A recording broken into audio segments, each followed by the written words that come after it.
Film की शुरुआत केटी नाम की एक नर्स से होती है। दिखाया जाता है कि वो एक मरते हुए पेशेंट को सीपीआर देने की कोशिश कर रही थी, लेकिन उसके बावजूद भी वो उस पेशेंट को बचा नहीं पाई। ये सदमा इतना बुरा उसे लगा था कि वो वहीं पर बैठ गई थी। इस टाइम हम उसके हाथ खून से रंगे हुए दिखते हैं, जिसके बाद सीन यहीं से कट हो जाता है। हमें दोबारा केटी को ही दिखाया जाता है, जिसने अब अपना नाम बदल लिया है, अपनी लाइफ बदल ली है और उसने अपना नाम मॉड रख लिया है। रीजन ये है कि वो अपनी पुरानी लाइफ को बदलना चाहती है और उस पेशेंट को मारने के रिग्रेट को खत्म करना चाहती है। उसने अपनी जिंदगी को गॉड के लिए सेक्रीफाइस कर दिया है और अब वो हर टाइम गॉड से ही लिंक रहती है और प्रे करती रहती है। केटी अब क्योंकि नर्स थी, हमें दिखाया जाता है कि उसका प्रोफेशन अभी भी नहीं बदला। अभी भी वो एक नर्स ही है, लेकिन पहले वो हॉस्पिटल्स में काम करती थी, पर अब उसने प्राइवेट नर्सिंग स्टार्ट कर दी है। वो एक कंपनी के थ्रू उन लोगों तक जाती है जो बहुत ही ज़्यादा बीमार है और मरने के स्टेज पर हैं। वो उनका ख्याल रखती है और उनके आखिरी टाइम्स को अच्छा बनाने की कोशिश करती है। इसी तरह अब केटी को एक नया काम मिला था, अमेंडा नामी औरत का ख्याल रखने का। पता चलता है कि अमेंडा एक पॉप डांसर और एक कोरियोग्राफर भी थी, एक बहुत ही मशहूर इंसान थी, लेकिन अब उसे आखिरी स्टेज का कैंसर था। वो मरने वाली थी, इसलिए जिंदगी का आखिरी पल वो आराम से एक घर में गुजारने के लिए आई थी। केटी जब अमेंडा के पास आती है तो वो 1-2 दिन गुजारने के बाद नोटिस करती है कि अमेंडा की मरने के करीब होने के बावजूद भी सारे वही काम है जो किसी को भी नहीं करने चाहिए। अमेंडा सिगरेट पीती है, ड्रम करती है और हर रात वो किसी न किसी अलग पार्टनर को अपने घर बुलाते हैं, चाहे वो लड़का हो या लड़की। खैर वो ज्यादा अमेंडा को कुछ नहीं कहती और अमेंडा का ख्याल रखना शुरू कर देती है। और इसी तरह अमेंडा की लाइफ को नोटिस करते हुए उसके जहन में ख्याल आता है कि क्यों ना वो अमेंडा की लाइफ को बेहतर बनाए, अपनी तरह उसे भी एक अच्छा इंसान बना दे, ताकि मरने के बाद उसकी सोल हेवन में जाए। अमेंडा से बात करते हुए केटी को पता चलता है कि अमेंडा तो गॉड को मानते ही नहीं है, वो एक एथीस्ट है। और उसी दिन केटी ये ठान लेती है कि वो अमेंडा को गॉड पर बिलीफ दिलवा कर रहेगी। केटी उसे बहुत सारी रिलीजियस बातें बताती है और बहुत सारी एक्सप्लेनेशन भी देती है कि किस तरह गॉड ने ये सब चीजें हैंडल की हुई हैं, लेकिन अमेंडा को उसकी बातों में बिल्कुल इंटरेस्ट नहीं था, क्योंकि वो गॉड को मानती ही नहीं थी। आज ही रात केटी नोटिस करती है कि अमेंडा से मिलने के लिए उसका एक दोस्त आया था।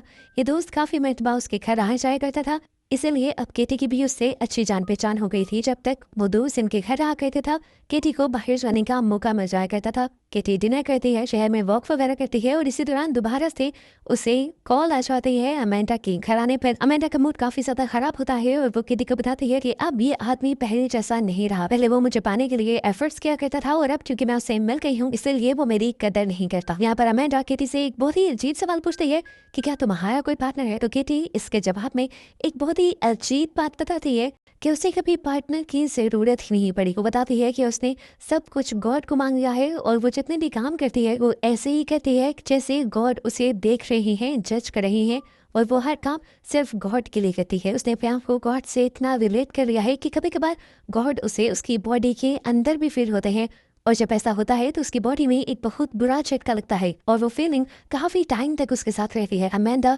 अजीब सी नजरों से उसे देख रही थी कि सारी बातें कोई नॉर्मल इंसान तो नहीं कर सकता था। इसी दौरान वहाँ की लाइट्स फ्लिकर करने लग जाती हैं और इन्हें देखकर दोबारा से केटी खुश हो जाती है। उसे लगता है कि ये भी गॉड का एक सिग्नल है, उसे ये बताने के लिए कि केटी जो कुछ कर रही है उससे गॉड खुश है। केटी अमेंडा को कहती है क्योंकि मैं तुम्हारी लाइफ को बेहतर बना रही हूँ, तुम्हें गॉड की तरफ फिक्र जा रही हूँ, गॉड को मेरी ये बात ज्यादा पसंद आ रही है। अब वो अमेंडा से कहती है कि आप भी मेरे साथ प्रे करें, हो सकता है कि आपको भी गॉड वाली वो फीलिंग फील हो पाए। ना चाहते हुए भी अमेंडा केटी की बात मान जाती है और ये लोग एक अजीब से योगा वाले तरीके से फेयर करते हैं। और इस टाइम अमेंडा केटी को बताती है कि हाँ तुम सच कह रही थी, मैंने भी गॉड को अपनी बॉडी के अंदर फील किया। और ये देखते हुए केटी को अब लगने लगा था कि उसका मिशन कामयाब हो रहा है। केटी का हौसला और भी ज्यादा बढ़ जाता है और अब वो तकरीबन अमेंडा की लाइफ को कंट्रोल कर लेते हैं। उसे सिगरेट्स पे कम देती है, उसकी सारी अल्कोहल की बोतल्स खाली कर देती है और उसे हेल्दी फूड खिलाना शुरू कर देती है। उसके मुताबिक तो अमेंडा की लाइफ अब अच्छी हो गई थी, लेकिन सब के बावजूद भी उसके मुताबिक अमेंडा की लाइफ में एक मसला रह गया था, उसकी दोस्त कैरन जो उसके साथ आकर सोया करती थी। जब जब ये दोनों रूम में होती है तो केटी इन दोनों के ऊपर नजर भी रखती है और इस सारी चीज को वो बहुत ही बुरा मानती है। इसलिए अब वो उस लड़की के ऊपर भी भड़क जाती है और कहती है कि तुम जब जब यहाँ आती हो तो अमेंडा को गलत रास्ते पर ले जाती हो, तुम्हें यहाँ नहीं आना चाहिए और अमेंडा की नई और बेहतर होती लाइफ को खराब नहीं करना चाहिए। कैरल केटी से कहती है कि तुम कौन होती हो हमारी पर्सनल लाइफ में बोलने वाली, और केटी कहती है क्योंकि मैं अमेंडा को अच्छे रास्ते पे लेकर जा रही हूँ, इसीलिए मुझे बोलना है। जब कैरल को भी लगता है कि केटी से बहस करना फजूल है तो वो उसकी बात मान जाती है और काफी दिन तक वो अमेंडा के घर नहीं आते, जिसकी वजह से अब अमेंडा काफी उदास भी रहने लगी थी। लेकिन केटी खुश थी क्योंकि काफी दिन से अमेंडा ने कोई बुरा काम नहीं किया था। इन सारे दिनों के दौरान हम देखते हैं कि केटी को भी बहुत ही अजीब किस्म के अटैक्स आया करते थे। वो हाइपर एक्टिव हो जाती थी, एक्साइटेड हो जाती थी और उसके मुताबिक ये अटैक्स उससे तब आते थे जब गॉड उसके अंदर आते थे। कुछ दिनों बाद हम देखते हैं कि रात में केटी वॉक के लिए निकल जाती है और रास्ते में उसे उसकी पुरानी कलीग मिल जाती है जिसका नाम है जॉय। जॉय इसे देखकर बहुत ज्यादा हैरान भी होती है और खुश भी होती है और वो ये जानकर ज्यादा हैरान होती है कि हॉस्पिटल वाली इंसिडेंट के बाद आज भी केटी नर्सिंग की जॉब ही कर रही थी।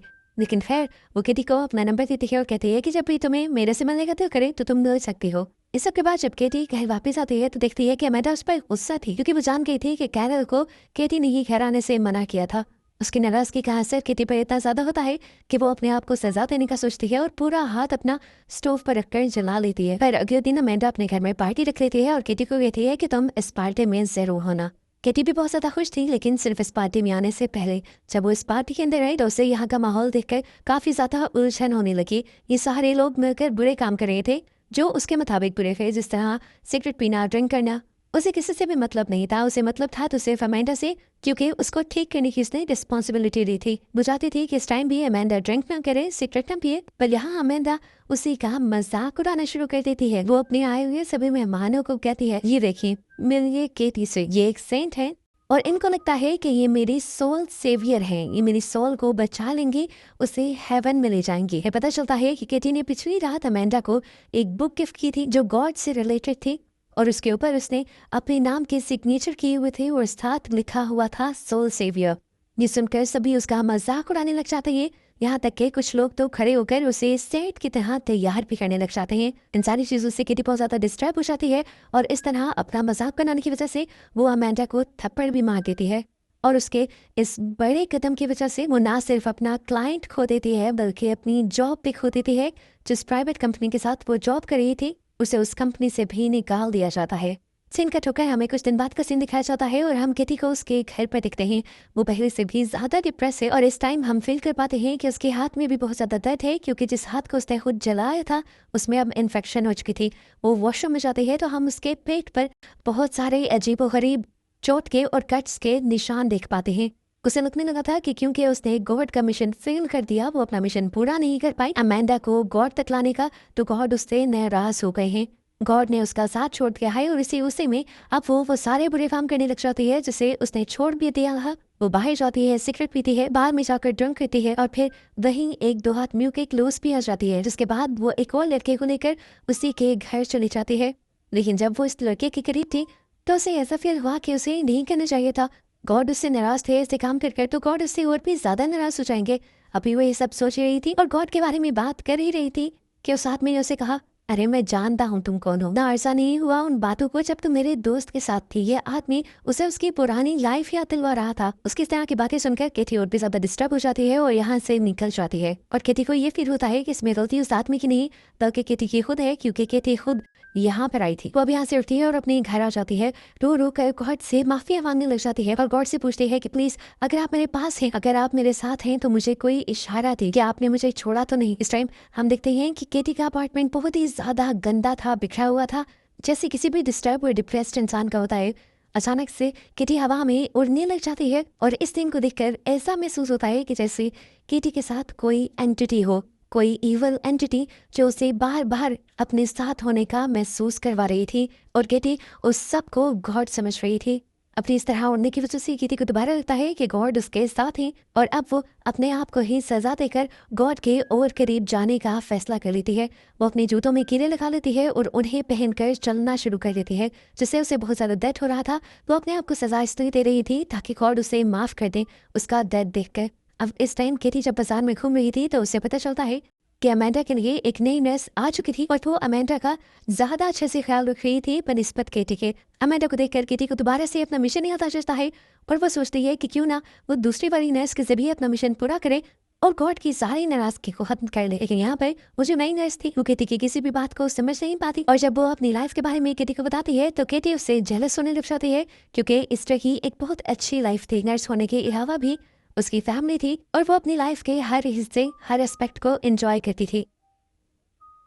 किटी अब घर आ जाती है और उसी राहत किटी को एक भयानक आवाज सुनाई देती है। वो आवाज थी कि ये आखिरी इम्तिहान पूरा कर लो, जिसके बाद मैं और तुम एक हो जाएंगे। वो इस आवाज को गॉड की आवाज मानती है और वो गॉड का ये आखिरी टास्क पूरा करने के लिए भी मान जाती है।